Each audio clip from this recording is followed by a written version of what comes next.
Now, concerns that the UK is moving closer to leaving the European Union have sent the value of the British pound sterling tumbling against the dollar. Prime Minister David Cameron is due to speak to Parliament soon about a deal he struck with EU leaders, giving the UK special status. Now, it would prevent the UK from further integration with the EU. Workers and child benefits for immigrants would also be reduced. Cameron now has to sell the plan to the British people. However, he faces opposition from within his own party.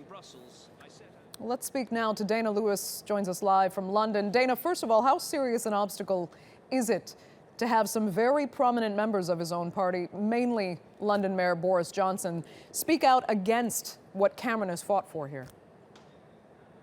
A good question, Andrea. And, you know, one would have thought that after Prime Minister Cameron came back after these 2 intense days of negotiations in Brussels, came to the country and said, look, we've got a deal to stay in the European Union, but we'll hold the referendum June 23rd.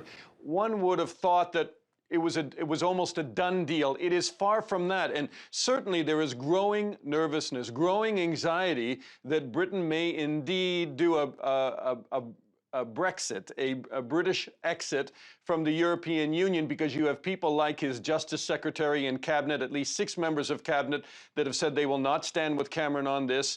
Then you've had Boris Johnson, who is not only Mayor of London, but he also holds a position in Cabinet. He holds a position in government. This is a guy who is extremely popular. He has a lot of personality and a lot of people follow him. And he may be a successor to Cameron at one point in the Conservative Party. He came out over the weekend and again today and said the European Union is not what we signed up to. It is not what people of Britain thought about 40 years ago when they started to form an economic union with the European Union. It has become much more than that, and he is not going to endorse staying in the European Union. Now, take it a step further. If Prime Minister Cameron then loses this vote, loses staying in the European Union, the referendum, how can he stay on as Prime Minister? That is a very big question that is being asked here within, not only on the street, but within Parliament itself by his own MPs.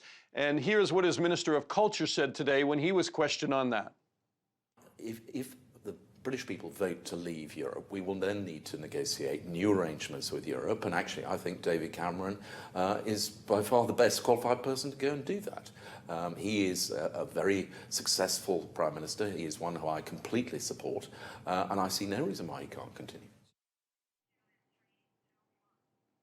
Not everybody would agree with John Whittingdale on that. Some of the Conservative MPs are saying that Cameron would indeed have to leave if he loses the referendum. So it's a very big question, Andrea. And, you know, that's why this address in Parliament, starting in about an hour from now, is very important for Prime Minister Cameron. He has got to get out and sell this to MPs and across all the parties, just not the Conservative Party.